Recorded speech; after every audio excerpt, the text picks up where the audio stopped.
Welcome everybody. Chodesh Tov U'Mevarach. Happy month of Sivan. So today is the first day of the month of Sivan, and Sivan is the month in which we receive the Torah at Har Sinai. It's a very special day today. It's also the 45th day from the day we left Egypt, and we've been counting up till the day that we get to receive the Torah on the 6th day of Sivan.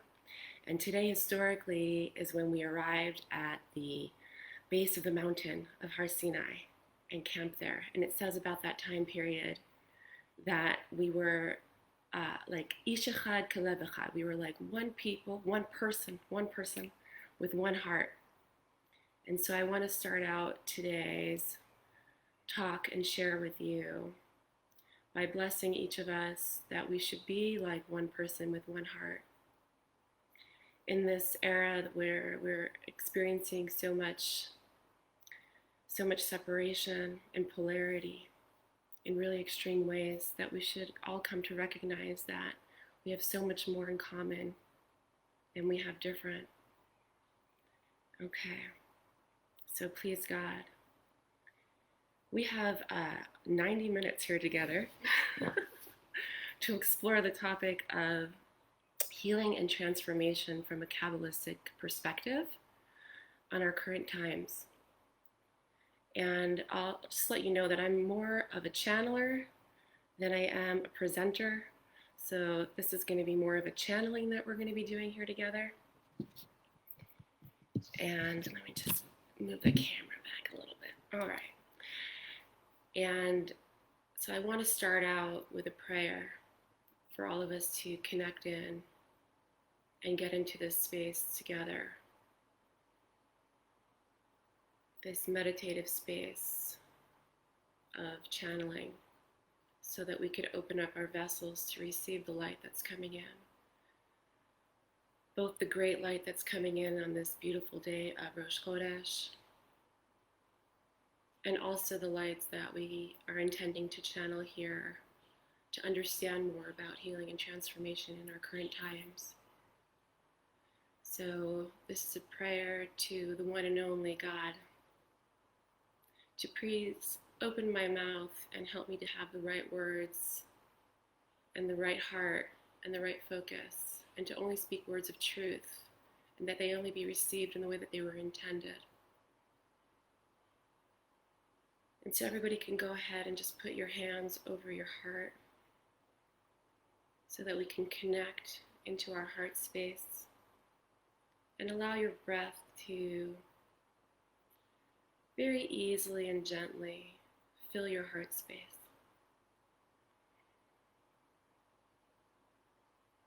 Breathing into your heart and then exhaling from your heart.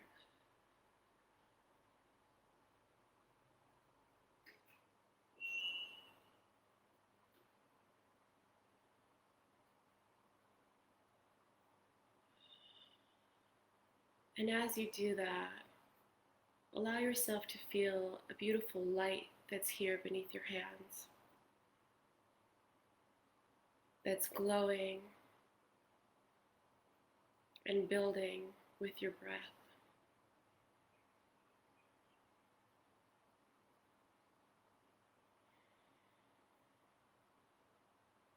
And allow that light to grow and expand around you, to flow through you and around you, from your heart,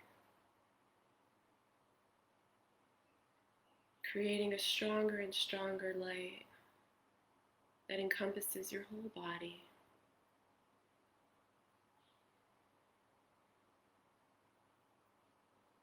So that you feel yourself encased in this light, surrounded by this light.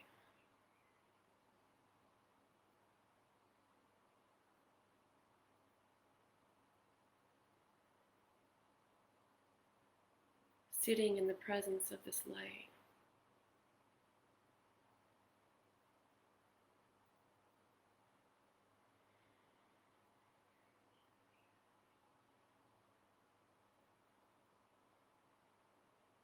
And then here in this space inside this beautiful bubble of light, From your heart, allow yourself to feel joy or love or gratitude. Allow that feeling to be felt in your heart. And breathe that in and allow that vibration to grow.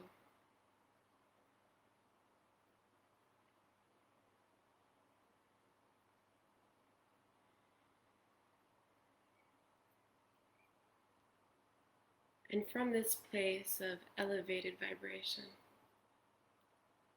of light and connection, from here we will speak and share and connect.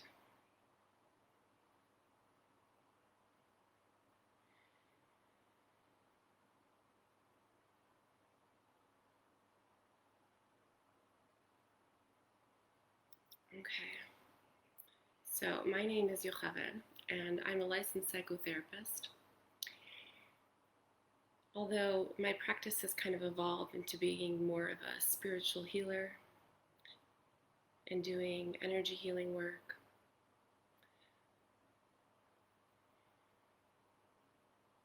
Okay. And today, because we're exploring Kabbalistic insights, mystical insights on healing and transformation, so what I want to do first is go ahead and define what the Kabbalah is, so we know what we're referring to. So the Torah that we were given on Har Sinai, which is happening this Saturday night, Sunday, in Israel, and for those of you outside of Israel, it's also happening Sunday night, Monday. So that energy is going to be coming around again, because time moves in a spiral, and we cycle back to the same point every year. And as we cycle back into that point, the same energy that was available at that point is available once again. So we're all going to be receiving the Torah anew, which is pretty exciting.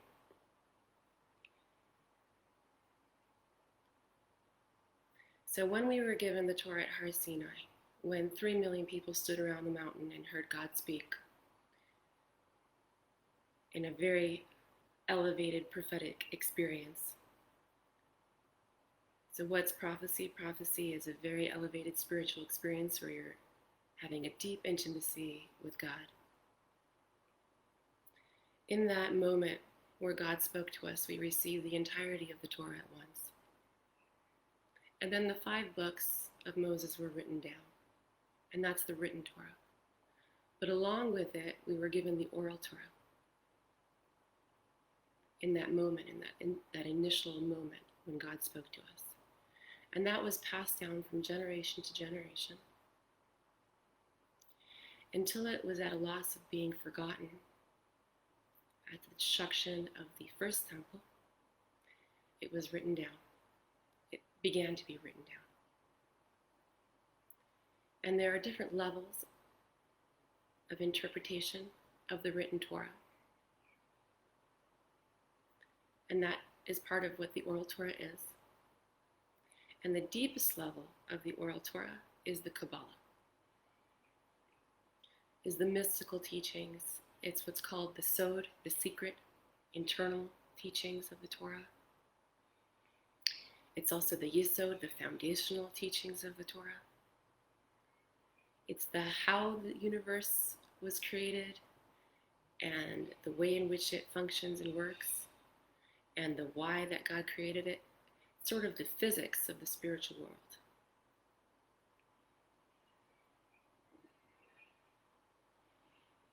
These teachings are considered to be the most powerful and transformational teachings of the Torah. The Kabbalah wasn't written down when the oral Torah began to be written down. It remained something that was passed on by word of mouth from teacher to disciple until about 13th century Spain, when it was written down in one of our number 1 manuscripts that we have, which is the Zohar. However, at that point, it wasn't very easily accessed. It wasn't something that could be easily understood. So I'll backtrack and say that in ancient Israel, Kabbalah was studied widely. And we had schools for prophets, prophecy school. And those were the teachings that they taught there at that point. And now in our recorded writings, we have 46 different male prophets and 7 female prophets. But the Talmud, which is the oral Torah that was written down, tells us that we had around 1 million prophets present in ancient Israel. So prophecy was a common thing that was happening at that point. And it was the Kabbalistic teachings that they were studying in order to attain the high levels of intimacy with God. So what's prophecy? Prophecy is the ability to go to very elevated levels and to connect to ever higher levels of the divine and to get messages in that way.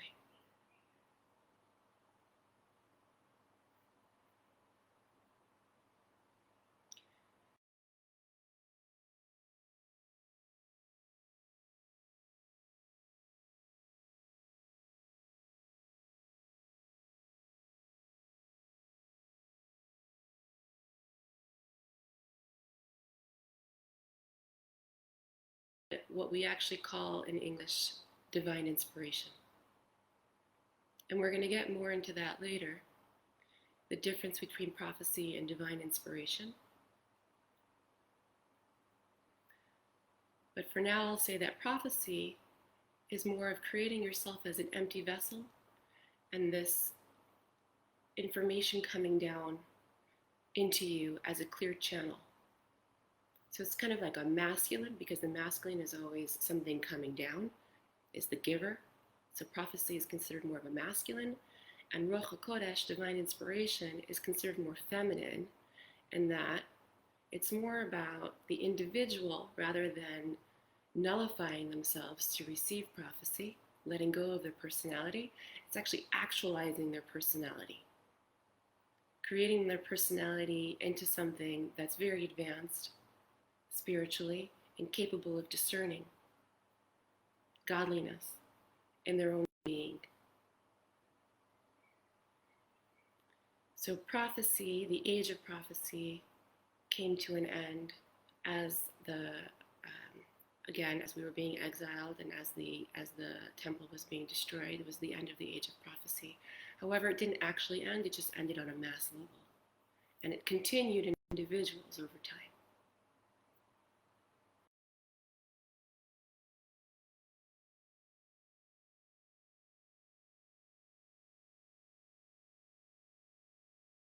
Mass.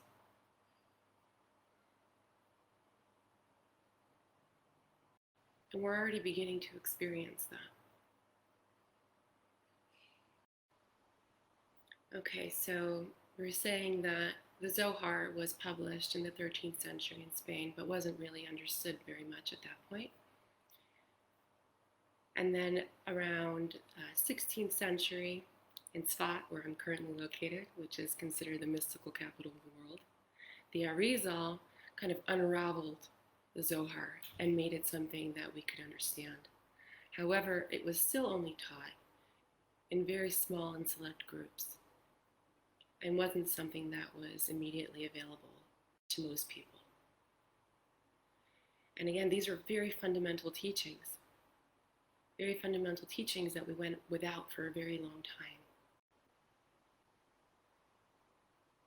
And so until the 18th century, when the Baal Shem Tov came around and made it available to us, available to the layman, these teachings were really kind of underground. And so the Baal Shem Tov is actually, literally means like the good name, the holder of the good name, and is a Jewish terminology for like a shaman. So the Baal Shem Tov, he was the founder of the Hasidic movement, and also an incredible mystic and known for being an incredible healer as well. And so here we have, again, the connection between being a healer and the Kabbalah.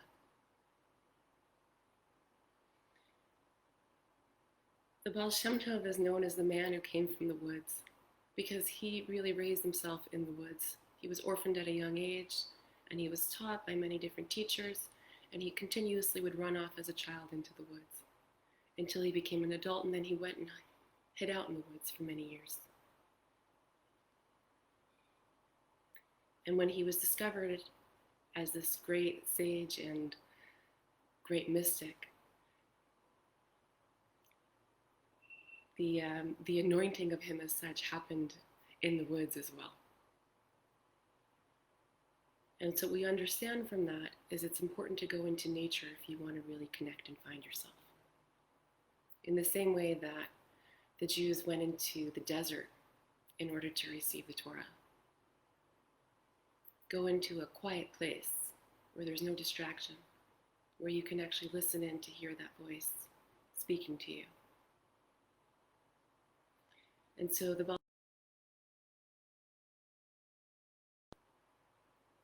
and his teachings are profound.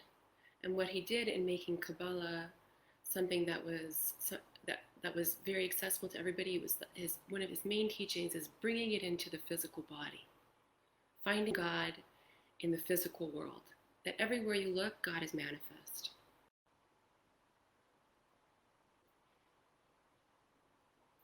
The Baal Shem Tov, one of his only teachings that he himself wrote down, because most of them were written down by his students, is a letter that he wrote to his son-in-law, Gershon of Kitov. The letter never actually made it to him. And in the letter, the Baal Shem Tov talks about a vision that he had, where he ascended up many soul levels, and he encountered the Mashiach. And so one understanding of this is that the Baal Shem Tov was the Mashiach of his generation. And so he was really traveling up and talking to a higher level of his own soul. And in that conversation, he says to the Mashiach, Master, when are you coming? And the Mashiach responds, when your teachings will be widespread and studied by many. And he also says, and when the people can do yichudim, unifications, the way that you can. And this was very distressful for the Baal Shem Tov, because he was a very advanced mystic. So what does it mean that the average person can do yichudim, unifications, like he can? And so what are unifications? Unifications are when you bring together, unify the physical with the godly. When you reveal the godliness in the physical.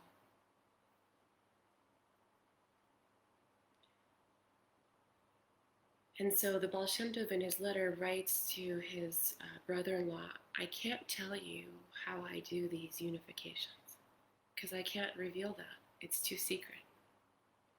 But I can tell you this. And he proceeds to tell him a formula. He says that in every letter, there exists 3 levels: worlds, souls, and divinity. And when you learn, right, when you study Torah, and when you pray, unify these worlds, souls, and divinity. And they will unify into words, and those will unify even further, and they will elevate into the highest levels. And that's what he leaves him with. And the way that we can understand that, and this is profound, okay? Because ordinarily, according to Kabbalah, unifications are a very, very advanced technology, a very advanced spiritual technology, where we take the 72 different names of God, and they're permutated in many different ways. And they're used to elevate into very high levels.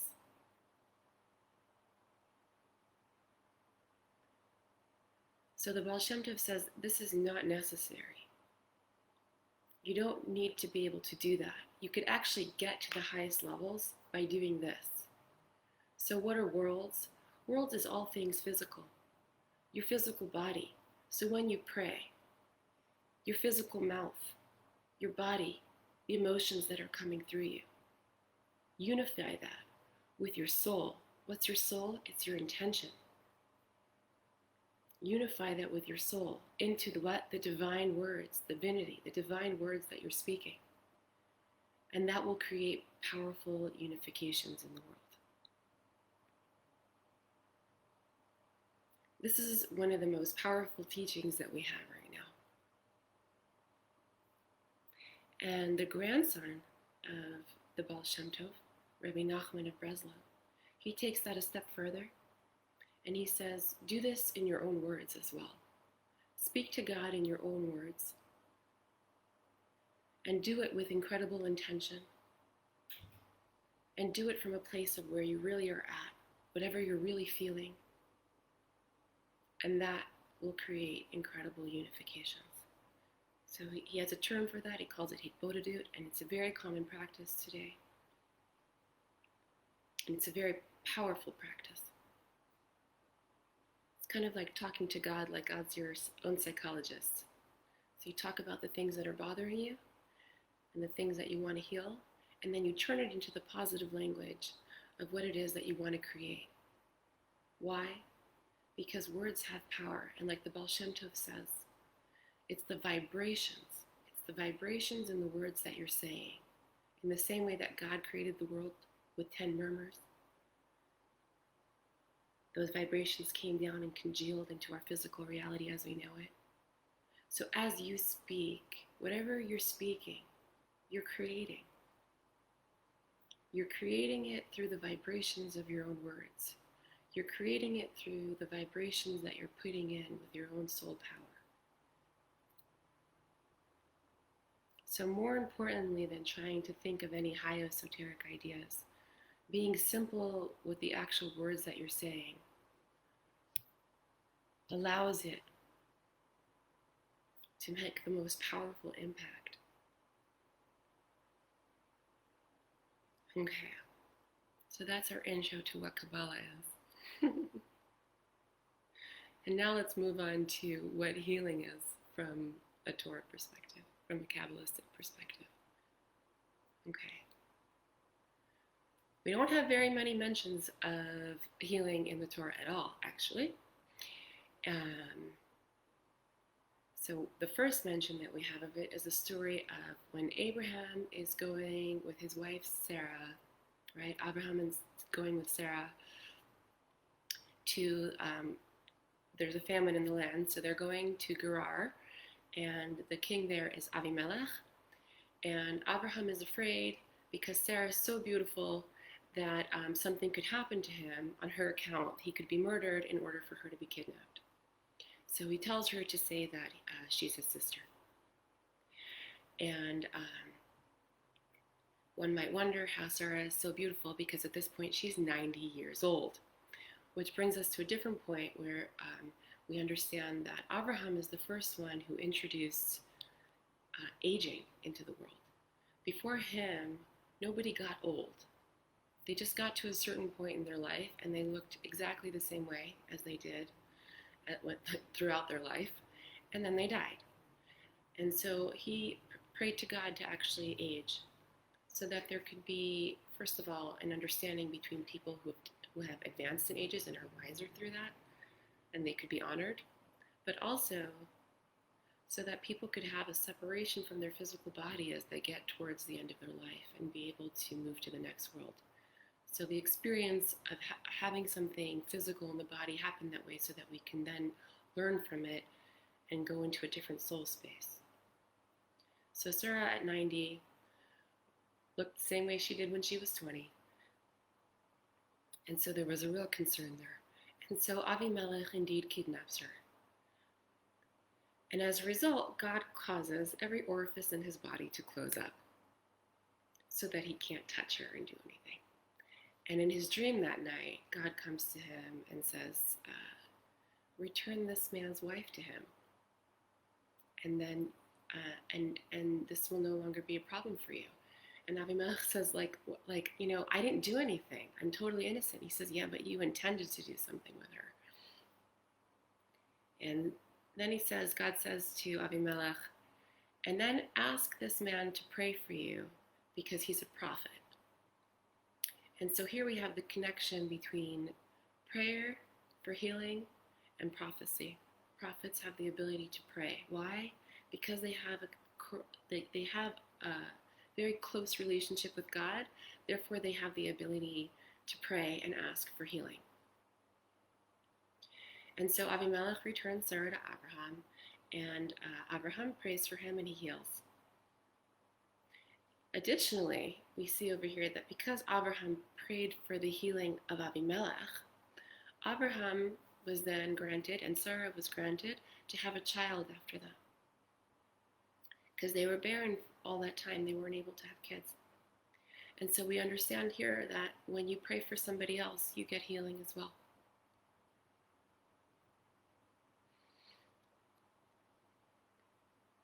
And then the next instance that we have is Yaakov, in Egypt.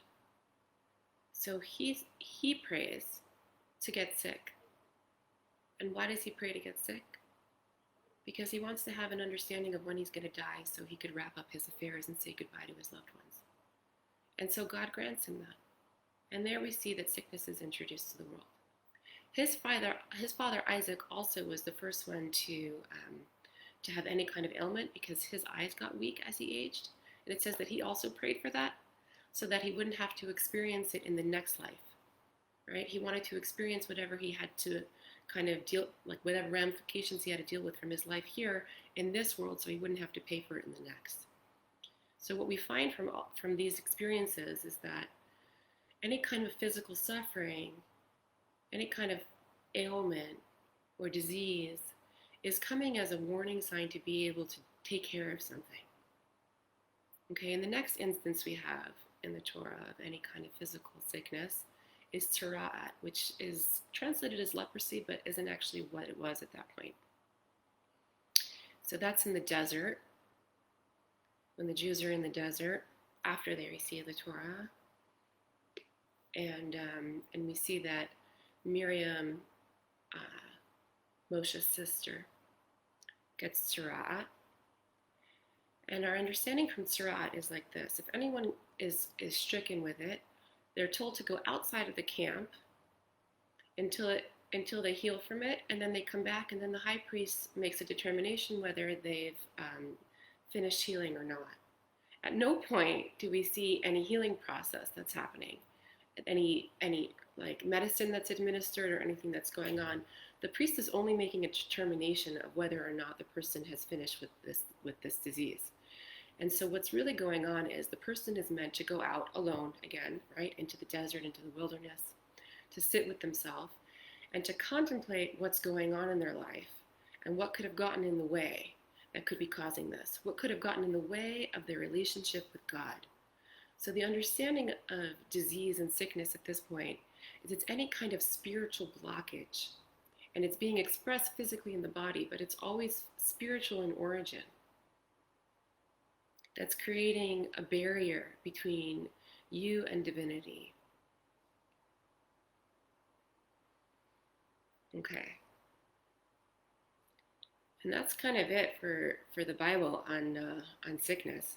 And then we go into the later writings, and we have King Hoshea, and it says that he came down he was very sick, and he called in a prophet, and that's what one did at that point in that time period. If someone was sick, they would call in a prophet, and then the prophet would tell them why they were sick, what the spiritual reason was for why they were experiencing whatever they were experiencing. And then the person would repent. They would do some soul searching on that, and they would cry out to God and ask for healing. So, King Hoshea, he calls out for God and he asks for healing, and he gets healed. And he has 8 more years added to his life. He also at that point decides that there's a problem in the land, because we have this book of remedies at that point. And if someone's sick, they just look up in the book of remedies whatever their disease is, and they have the remedy there, and they use that remedy, and then they heal. And as a result of that, no one's really doing any soul searching to find out spiritually what's behind it and what's going on. And so this relationship with God is being blocked. They're not able to figure out what's in the way of the intimacy and relationship with God. And so he decrees that this book should be destroyed. And it was. And it's not to say that these teachings didn't get passed down, because orally we still had them, and a lot of them were written down in the Talmud. But here we have another understanding of why disease comes about. It's really to wake a person up, to question their actions and what's happening in their life path, and to see how they could redirect. So it's never about suffering for the sake of suffering. It's always about a wake-up call. So the problem that we have inherent with that today is that a lot of what we're experiencing is not from this lifetime. This lifetime, as we understand Kabbalistically, is kind of like the wrap-up lifetime from all previous ones. Because as we understand it, as we learned from our Hasidic masters, this generation is the final generation. The one that's on the last generation, and this is from the Lubavitcher Rebbe. This is the last generation of exile and the first generation of redemption. And so this generation has a lot of things that it's taken care of from a lot of previous lifetimes. And some things we've even carried in for other people to take care of. So it's kind of difficult to get to the bottom of what every single thing is that you're experiencing in your life, because it's not that clear-cut at all. As well, we don't have prophets that we can call upon in the same way to ask them what's going on. However, what we do have access to now is an increased ability that's coming into the world, because we're told prophecy will return before Mashiach comes. We're already beginning to experience that. And so we're already beginning to experience the intuitive understandings, the still small voice that speaks through each one of our hearts when we listen in. And you can get answers in that way if you learn how to listen in. And so a lot of the healing modalities that exist today will intuitively check to see what the source of what the person is dealing with, what the source is, where it's coming from. And generally we understand those to be emotional blockages. But sometimes it's way beyond that. Just spiritual things that are going on in the world. And that knowledge is coming in more and more. And so when I started studying healing about 10 years ago, even at that point, a lot of my teachers were saying that the ability to intuit and to pick up and to feel energy and to understand, right? These things that had taken months and years for them to learn and for their students to learn years ago, people were picking up within a matter of weeks and days now. So these skills are coming in. For those who are searching, for those who are focusing on these things, these skills are coming in.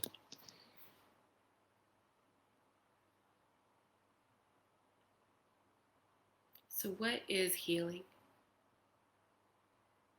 Healing is clearing the blockages, the emotional blockages that we've brought in from past lives, that we've inherited from our parents, and that we've also garnered from our own personal experiences through life. What are these emotional blockages?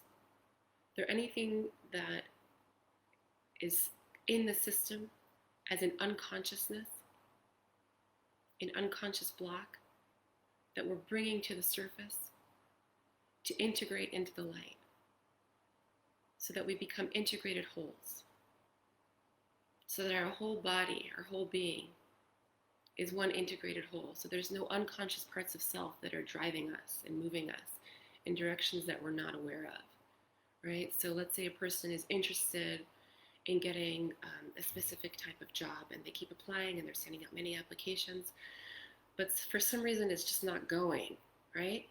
And so the idea behind that is that there's an unconscious block that's working against them. They don't really want to succeed because there's a belief inside of them, there's an emotion inside of them that's saying, no, you're not good enough. Everyone, other people will feel bad if you do this, and you don't want to make them feel bad. Something within them that's telling them that they can't do it. And so it's bringing those beliefs and those emotions into the surface and clearing them and integrating them into the light. And this is a very deep spiritual practice, healing practice of the Baal Shem Tov.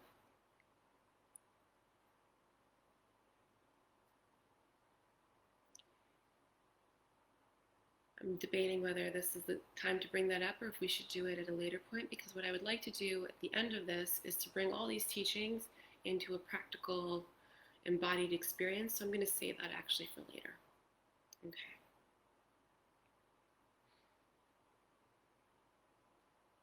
Yeah. So healing is coming into this full expression of self. Coming into actualizing your true self. And this brings me into kind of a Kabbalistic unfolding of the universes and where we're at right now. What is our current time period that we're in right now? Okay. So this is going to be a lot of information. That's very high information. So I'm just asking God right here to give me the ability to bring this down. Okay, so God is infinite oneness, which we can't comprehend in any kind of a way. Because everything we look at is from our creative perspective, and so we can't even understand what would be beyond that. But God in His infinite oneness, and I say His, but it's her or it or whatever, there's no gender when it comes to God, just in our created reality and our experience of things. But God in His infinite oneness desired to have a relationship with an other, with a true other.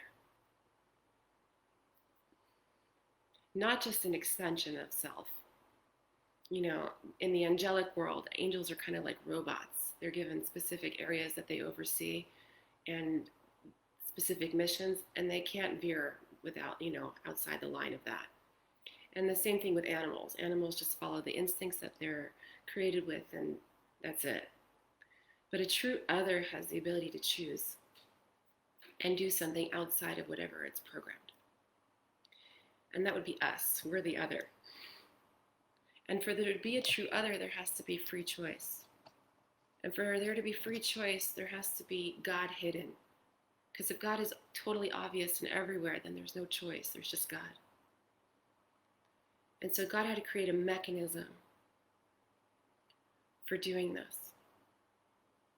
And so God pulls God's light back and creates this empty space, sort of like a womb, and then injects into that a single ray of light. And that single ray of light, its unfolding is the unfolding of our universe and all the universes that come before it to get to our physical reality.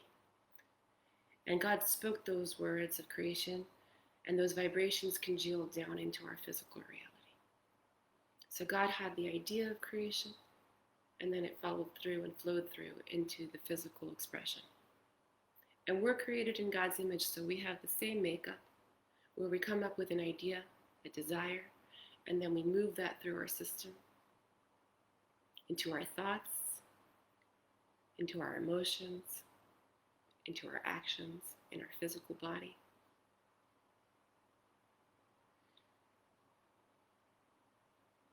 And so there's a few different eras of creation. So in the same way that we could parallel this to when a mother is giving birth, the baby comes out and crowns and then comes back up and then crowns and comes back up, right?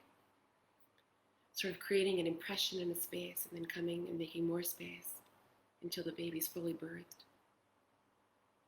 So there's a few eras of creation that happen before we're fully birthed into this physical reality. And in the first era of creation, God creates 10 different emanations of light. So he takes this unified one light and breaks it into 10 different emanations. However, these very high lights are in one simple vessel altogether, so that they have no individual expression. And this vessel, these lights are too much for this vessel, and it goes back up. But it created an impression before it went back up. And then the next level of creation, the next era of creation, each of these 10 emanations come down as a very individual expression into vessels that are not strong enough to hold them. And they're not connected in any way. And these vessels shatter. And the majority of this light gets pulled back up. But some of these lower parts shatter down, and that becomes the next level of our era of creation.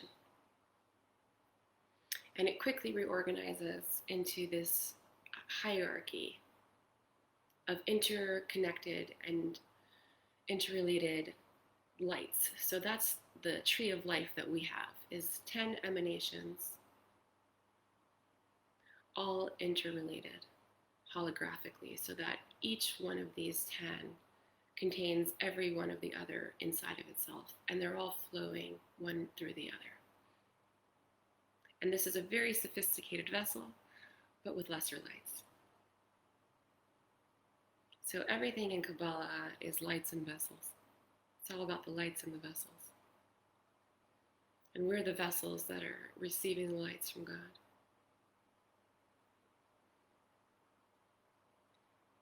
And the whole idea of this light is constantly coming down. The blessings are constantly coming down. We want to become vessels that can channel that light and receive it and express it and actualize it in our own physical reality. And so one of the big Hasidic Kabbalistic concepts is to create a dwelling place for the divine here. And that's our ultimate goal, is to create a dwelling place for the divine here.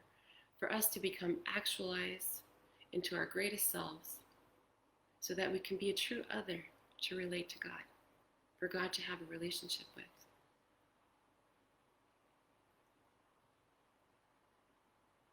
So how did God set up this hiding of God's divine light in this world? So in the higher realms, in the archetypal realm, which comes before the mental plane, which then feeds down into the emotional and physical plane. So we have the story of the sun and the moon. And the Talmud describes this story based on what's written. So we have the written text, right? And the oral text describes and explains what's going on there. And so we have a story in Genesis and Bereshit that says God created two great lights. The great light to rule by day and the small light to rule by night. And so the oral Torah asks, like, what's going on here?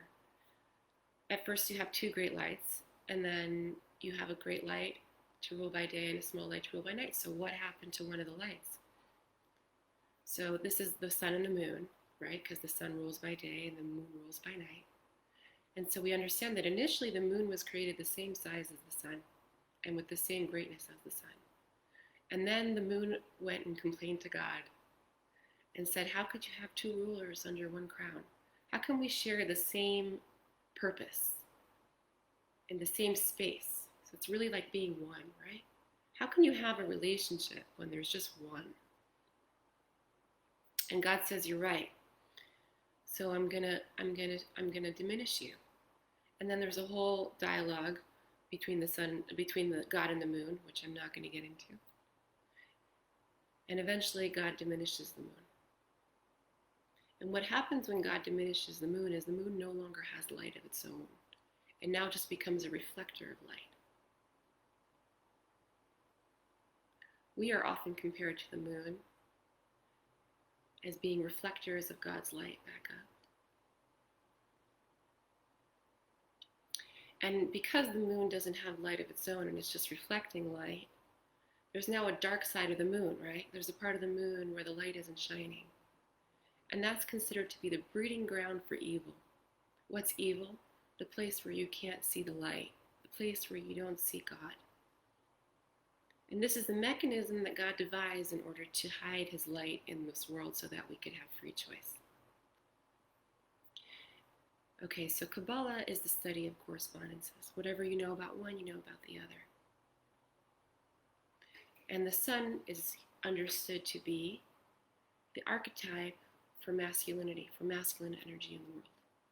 And the moon, likewise, the feminine energy of the world. So when the moon was diminished, the feminine energy of the world was diminished. And we're taught that the whole world is but one moon cycle, one waning and waxing of the moon diminishing and then regaining her stature. And as the moon regains her stature, she regains her ability to shine her own light and eventually is meant to shine again like the sun. And this is meant to be a 6,000-year process. Creation, it says that one day in the eyes of God, 1,000 years is like a day in the eyes of God. So just like the 6 days of creation, we have 6,000 years until we reach the Sabbath, the Shabbat, where we enter the next level, the next world, which is the ultimate, which is what we are all aiming for, which is our purpose here. For us as the moon to have the stature of shining in the same way as the sun, so that we could have a real relationship and not have one be dependent on the other. Now clearly, God is always God, and we are always creations of God. But God has created this illusion for us so that we could go through a process of choosing and creating ourselves and actualizing ourselves into our own beings. So Kabbalah also teaches us, because of these corresponding parallels, that we can understand this story also in light of Adam and Chava, of Adam and Eve. So we understand in Genesis and Bereshit, when they were created, it says that Adam was created, and we understand Adam as humankind was created. In God's image, he created them, male and female. So he created them. So Adam was them, an initial single unit, a back-to-back, one being, just like the sun and the moon were initially under one crown. And then God split them along their backside so that they could turn around and face each other and see each other. Because in this back-to-back relationship, they're completely codependent on one another and they can't see each other. So what kind of a relationship is that, right? So that's the kind of relationship, right? So God wants a true other that he wants to have a relationship with. So it's paralleled again in this concept, right? When attached back to back, Adam and Eve could not have it wasn't a true other. Wherever one wanted to go, whoever was the dominant one, the other one was pulled alongside with them. And this uncoupling, so that they could turn to face each other and see one another, right, gives the ability to relate. However, what happened in that uncoupling, in that split, is that just like the moon was diminished, Chava was diminished. And so we spoke about the tree of life, the spherotic tree of life, having 10 divine emanations, starting from higher consciousness, spiritual divine will, moving into the mental, then the emotional, and then the physical. And this parallels our physical body. So divine will being at the crown of the head. And then we have right brain, left brain, right arm, left arm, heart. That would be the emotional realm. And then moving into the physical would be the right leg, left leg, reproductive center, and then the most physical manifestation is in the feet, right? So this is paralleled in everything. This pattern is everywhere in the universe. And so this pattern also was found in Adam and Chava. And when they were split, Adam got all the high levels of consciousness, all the lights, and Chava, just like the moon, was left only with the bottom final level, which is the level in Hebrew of Malchut. In English, that's kingdom, majesty.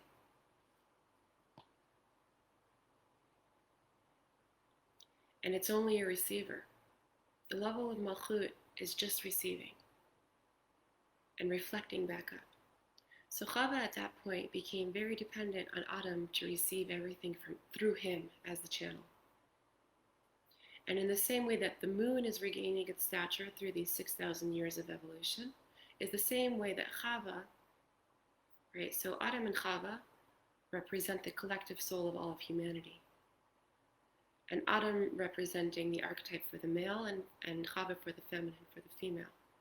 Let's not confuse this with individuals today, because each one of us contains a mixture of both masculine and feminine energies. However, we can understand that there is an element of this dynamic and this pattern in the feminine life. That Chava is regaining her stature, as the moon does, as it moves through this 6,000-year process. Regaining the lights, coming up through the body into the higher lights of consciousness. The good news for us is that our current year in the Jewish calendar is 5782. So we're pretty far along in our regaining of our lights and our consciousness. You can really understand this by looking at the history of what women have gone through until this point and the advancements that we've made in recent history. You could also understand this from looking at the development of consciousness overall throughout history until this point.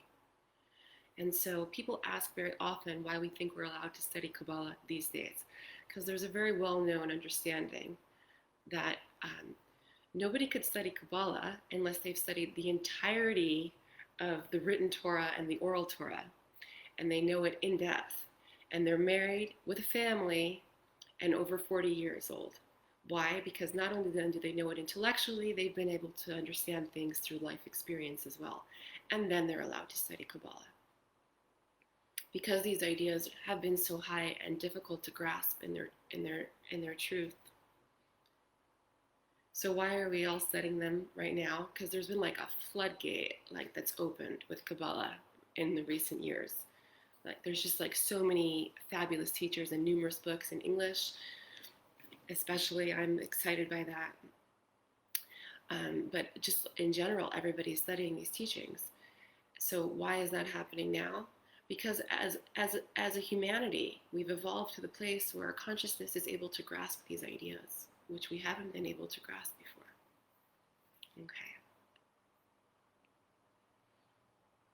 Okay, so that brings us to where we are in our current time period.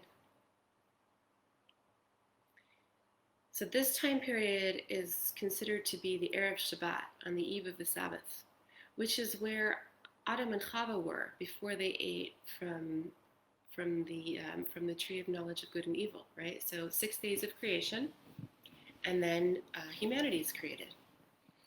And when humanity was created, it was right before Shabbat. And we were given one mission: do not eat from the tree. And then Shabbat would have entered, and we would have all entered into eternal bliss forever and ever. But Adam and Chava had a different plan there. Specifically, Chava had a different plan, and then Adam went along with it. And the idea behind it is still in our tradition, in our oral writings, in our Kabbalistic writings, it's not very clear that she made the wrong decision. Yes, it's been the unfolding of a tremendous amount of suffering and evil in the world as a result of that. However, it also gave us the opportunity to really struggle through life and make real choices and create ourselves through that. And the ability to create ourselves through just abstaining from eating from the tree, Chava felt wasn't really enough. It wasn't really enough to create herself as an other, to have a true relationship with the divine. And so the eating of the tree caused reality, so we understand that the story of Adam and Chava happened on the mental plane, like the The sun and the moon happened on the archetypal plane. So the story of Adam and Chava happened on the mental plane. And then after they ate from the tree, it caused them to fall and descend into the physical plane that we have today, into the lowest realm. And so we're approaching this point again of Erev Shabbat, of right before getting back into the garden. And it says that God placed, after he expelled Adam and Chava from the garden, he placed a spinning sword at the entrance of the garden, so that they wouldn't be able to get in and eat from the tree of life. And we all now have to pass through that gate in order to get into the garden. We have to pass through the swinging sword. And that brings us back to our understanding of what Ruach HaKodesh is, what divine inspiration is. So we said divine inspiration. So now we're at this very special point in history, right, where prophecy is beginning to return to us. Ruach HaKodesh is beginning to return to us. We're beginning to develop our spiritual talents once again. And we're beginning to see godliness in everything once again, right? It also means that the stakes are higher, by the way, because in order for free choice to continuously exist, as the light increases, which it has, right, so too does the darkness. Because why? The stakes are high, so they have to be higher on both sides, right? If there's a lot of light, there has to be a lot of darkness to keep free choice available to us, so that we can still be in a position where we don't see God. So now we have to really develop our ability to discern. We have to really develop our ability to open our eyes and see truth and see godliness in things. The good news on that, right, is that if you do open your eyes, there's so much light available. Okay, so the Lubavitch Rebbe also said in his time period already, right? So he passed away in 1994. And the previous Rebbe before him also said this. The table's set. All you have to do is open your eyes. Meaning the Messianic era has already arrived for those who are willing to open their eyes and see it. For those who are willing to open their eyes and see it, the light is available. If you want to step into the world of miracles, if you want to step into a world where you don't have to rely on the physical anymore, you can rely on God. That is now available to those who decide to do that, who open up their eyes and see that in everything. And what he said also is that the main avodah, the main focus right now, the emphasis of our work, is no longer on what he called birur, which is separating good from bad, right from wrong. The main focus of our work right now is in opening our eyes and seeing godliness in everything. It's about unification. It's Yehudim. So this is connecting us to what the Baal Shem Tov was saying about Yehudim. And one of the Baal Shem Tov's most prominent teachings is that God is immanent everywhere. And this is what we understand as the feminine aspect of God, right? God is one, God isn't male or female, but God manifests in this created world in masculine and feminine ways. And so in this physical world, God manifesting is what we call the Shekhinah, as the feminine.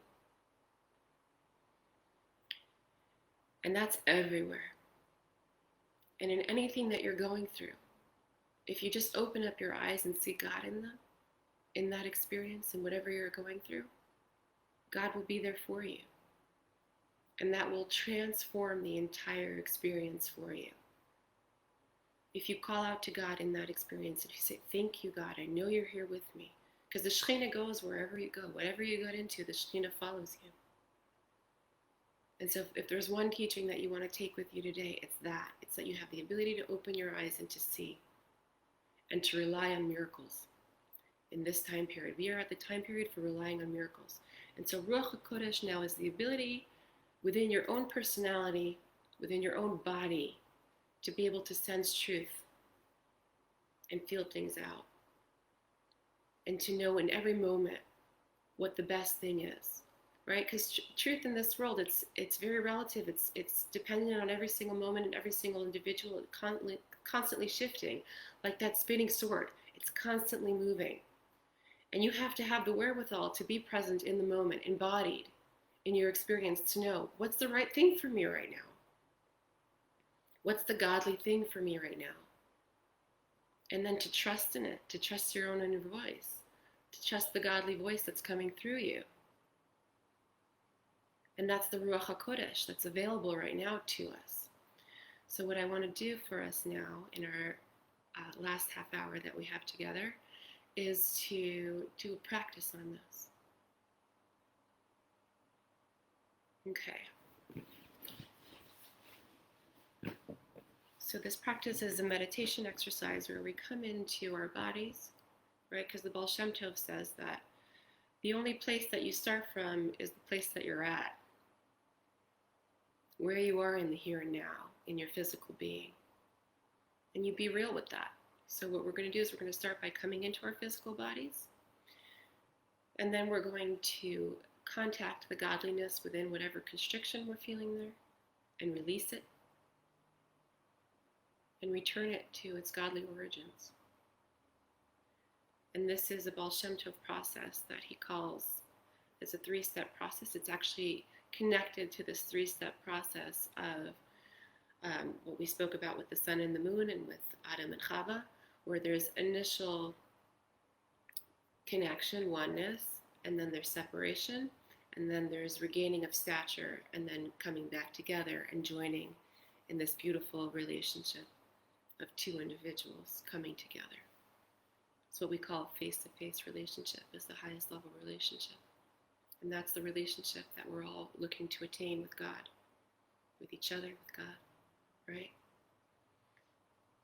And so this 3-step process, according to the Baal Shem Tov, so the first process, part of the process is hachna'a. So it's recognizing the godliness in everything, so it's all one. Whatever you're going through, any kind of constriction, pain, even negative thoughts that are popping into your head, it's all from God. And then the separation is recognizing and separating that internal spark of godliness within that. And then the third part is called the sweetening. It's releasing it back up to be joined into the oneness. And as we do that within ourselves, we're redeeming the parts of ourselves, the unconscious parts of ourselves that we've rejected. It says that when we ate from the tree of knowledge, we were all stricken with extreme amounts of shame, toxic shame. And that shame is really the underpinning for every kind of emotional problem that we have today. It's really the cause of all of our self-esteem issues. And so for how we're not realizing how godly and awesome every single individual is because of this internal shame. So we're healing that shame. We're redeeming that shame. And we're reintegrating it back up and creating a wholeness within ourselves. Creating a consciousness within every part of ourselves so that we're no longer being driven by these unconscious impulses to prove ourselves, right?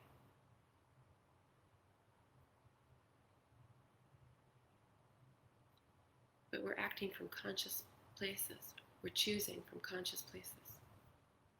Okay. So we're going to start just by sitting up and finding your breath. Your breath in Hebrew is neshima, which is the same letters as neshama, which is soul. It says God breathed the breath of life into Adam. And in the same way, we're going to breathe the breath of life, our souls, into our bodies. So just breathing gently. And as you sit here in this stillness, finding your breath, just feel where your breath is at right now.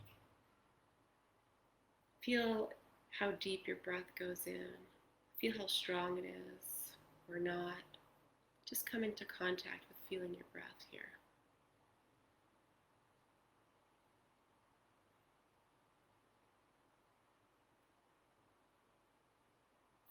And invite your breath to come in ever so softly, deeper into your body.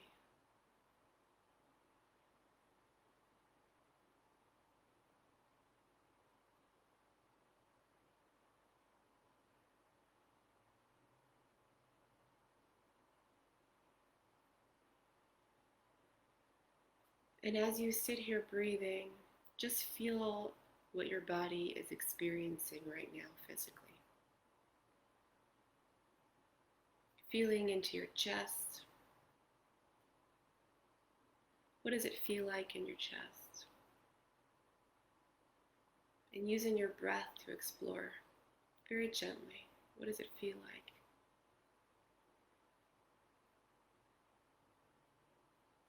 Just sensing.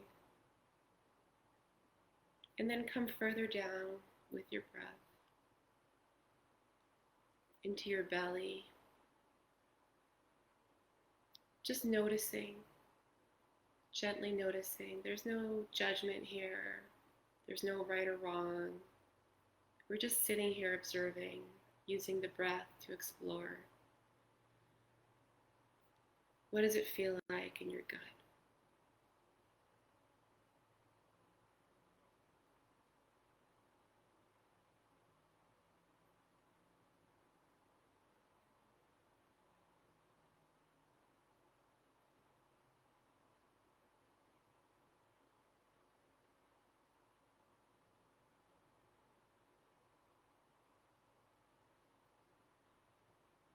And allowing your breath to go further down through your hips,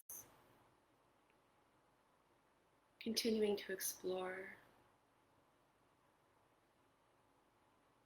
taking notice, and moving down your legs. What are you feeling in your legs?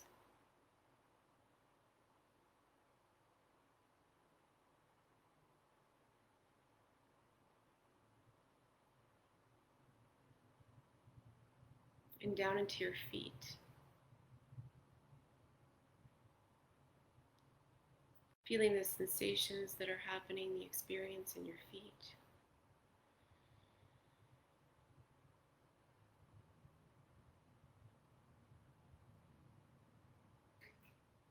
And then come back up into your head.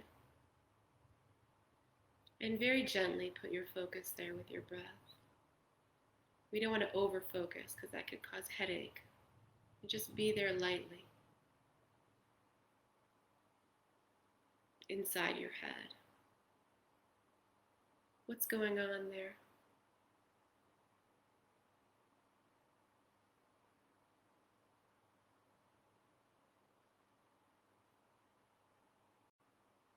Feeling throughout your whole head, into your mouth, your ears,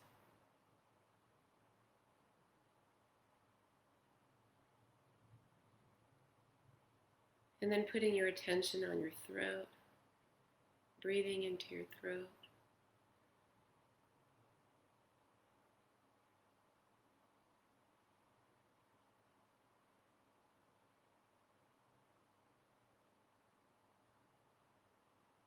And then bringing your breath, which is your soul and your consciousness, into your shoulders.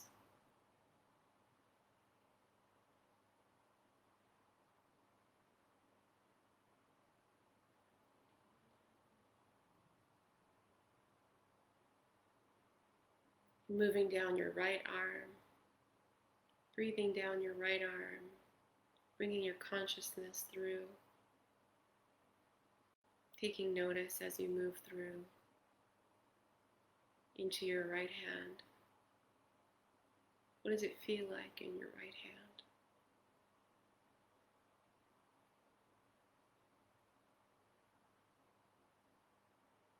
And then bringing your consciousness, your soul, your breath into your left arm. And being present there.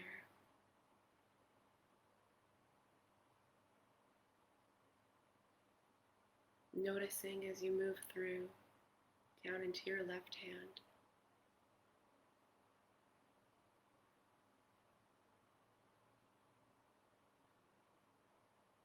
And then bring your attention behind you in your upper back. And just feel what's here, breathing into your upper back.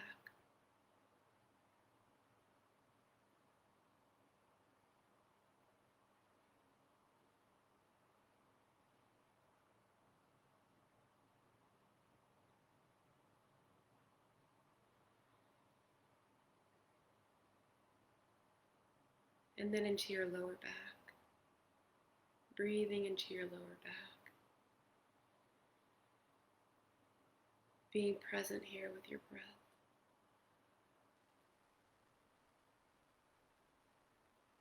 So just this simple exercise in and of itself could already create healing, because already when you bring consciousness into your body in the way that you've just done, healing begins to take place.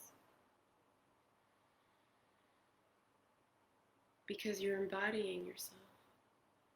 You're unifying your soul with your physicality. Very often we hang out kind of just in our head or right above our head. So for a moment now, just feel what it feels like to be present in your whole body at once.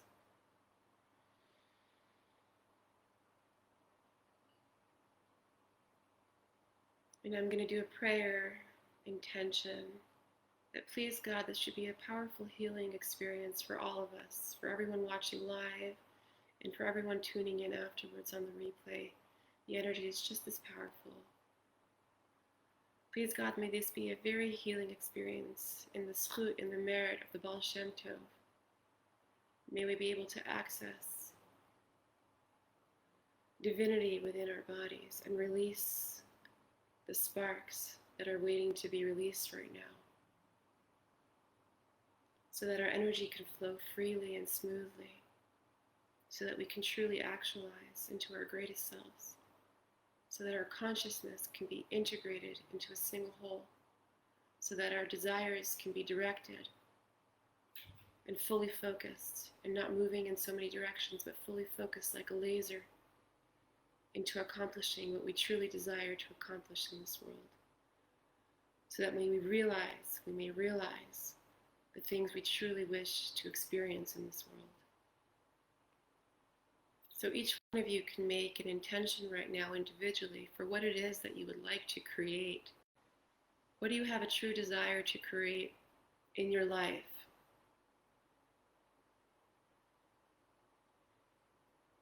So say it in your own words right now, and let those reverberations move through you.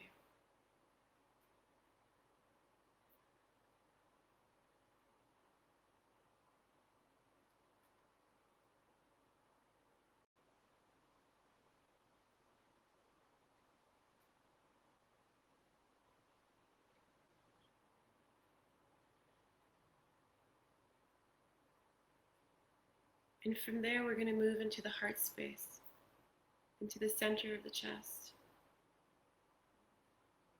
The heart space, Tiferet,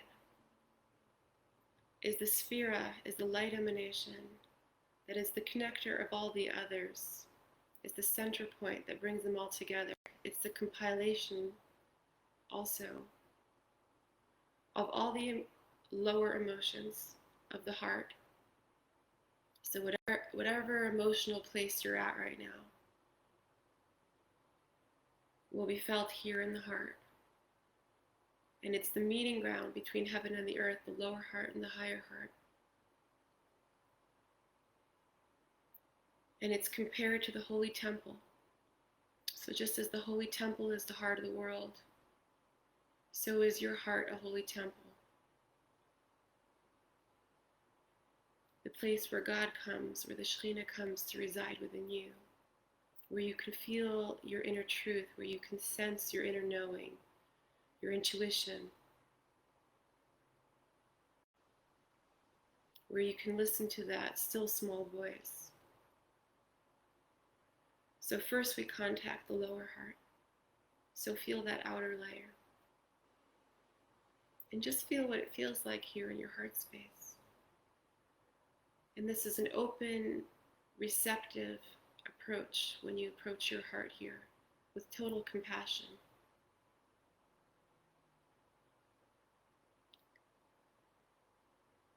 We love our hearts.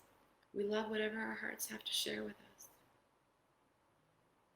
Because whatever your heart is sharing with you is what most wants to be healed and brought up, is the sparks that want to come out now and be released. So feel whatever constriction might be here.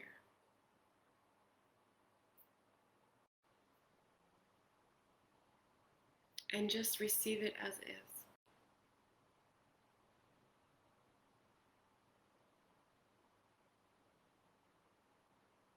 Receive it as is.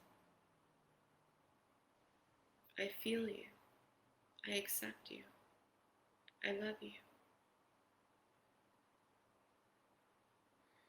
And you could put your hand over your heart if it feels good to you.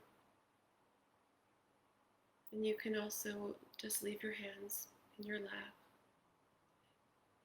putting your loving attention there on your heart space.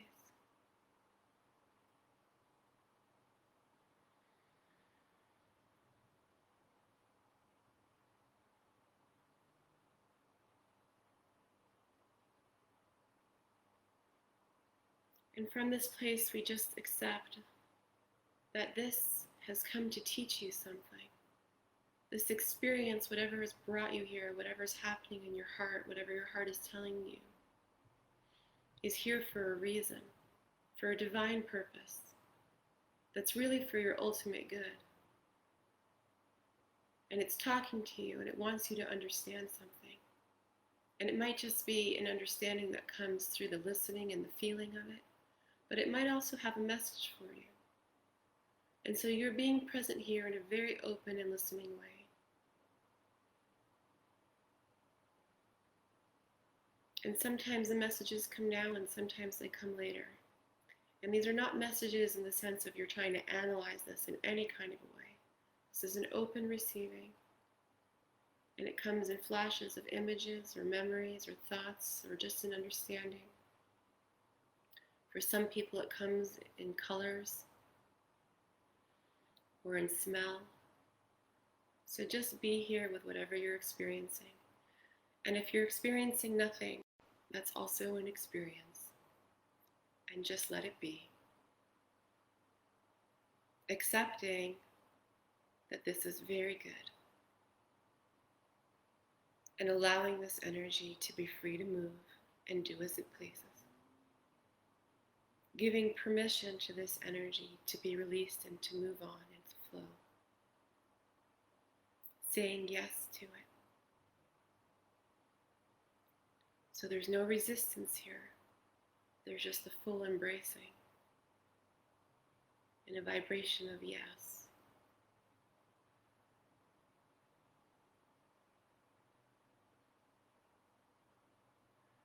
And a giving over. I release this now. I release whatever's here. And I give it over to you, God.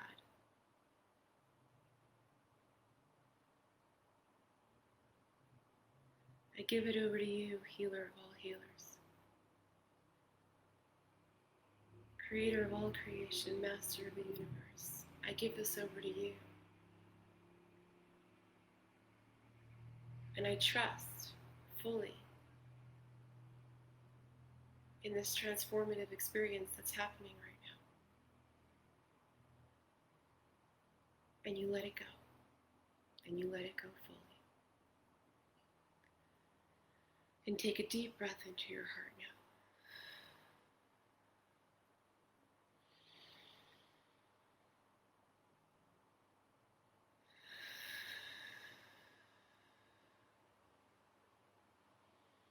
And from here we're going to go even deeper now into the innermost chamber, into the Kodesh Kadoshim, the Holy of Holies, in our sacred heart.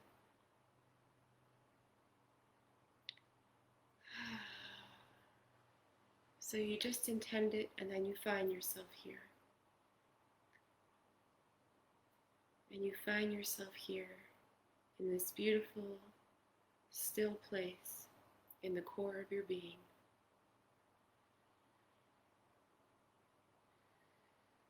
And just be here now.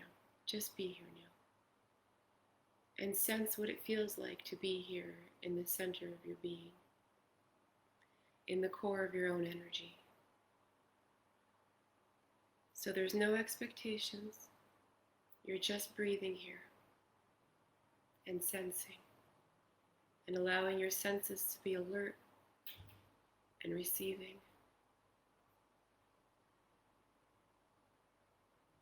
What does it feel like here in your heart, in your true heart?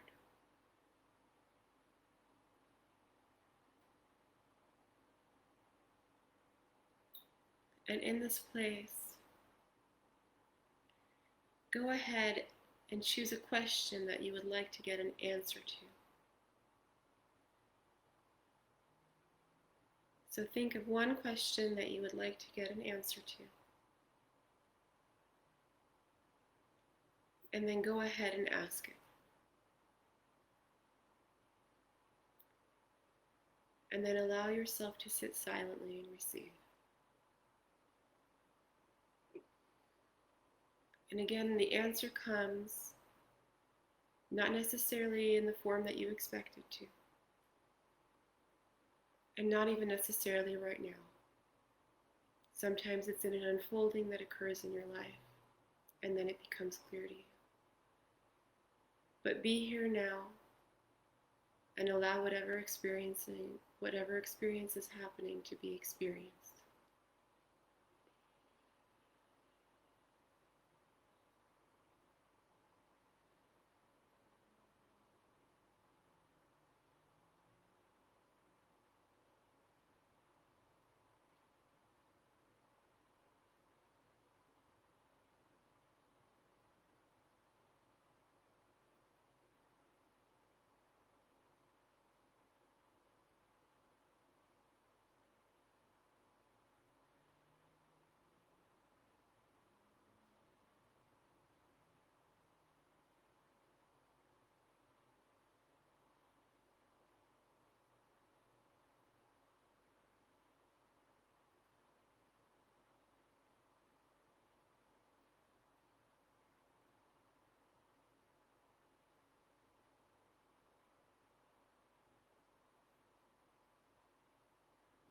And so I want you all to know that the more you practice this, the more you learn to trust your own inner voice, and the more accessible your inner voice comes to you,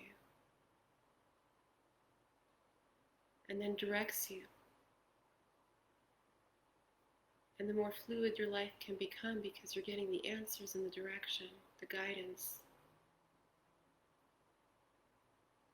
that's really specific to you, that nobody else can really tell you.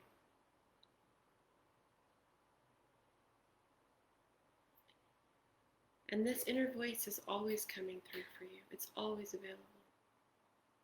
And the more you tune into it, the more it will begin to talk to you on a regular basis, so that your day-to-day becomes a connective experience with your higher knowing, with your godly knowing, as well as developing a closer and more intimate relationship with God in your everyday life.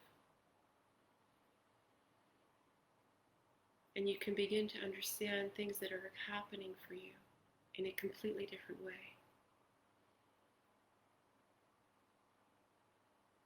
You will begin to have more synchronicity and more grace in your day-to-day life. I say this from experience for myself and the people that I worked with.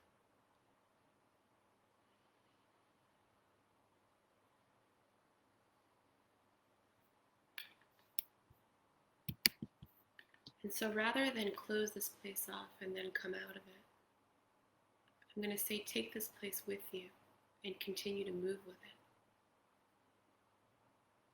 So very, very gently, as you feel ready, begin to feel your body again. Bringing this consciousness, this connected consciousness, through your body,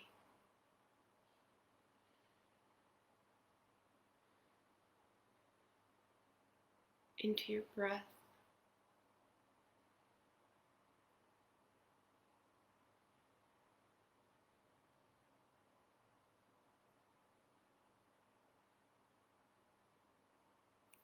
And if you want, you can get up and begin to move and stretch or dance or sing from this connected consciousness place.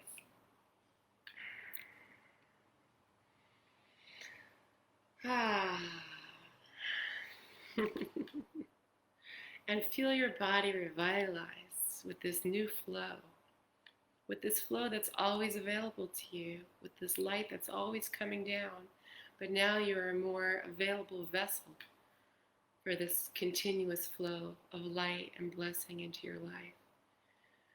You're an even greater receiver for this light to come through you and express through you into your life, to shine through you into your life.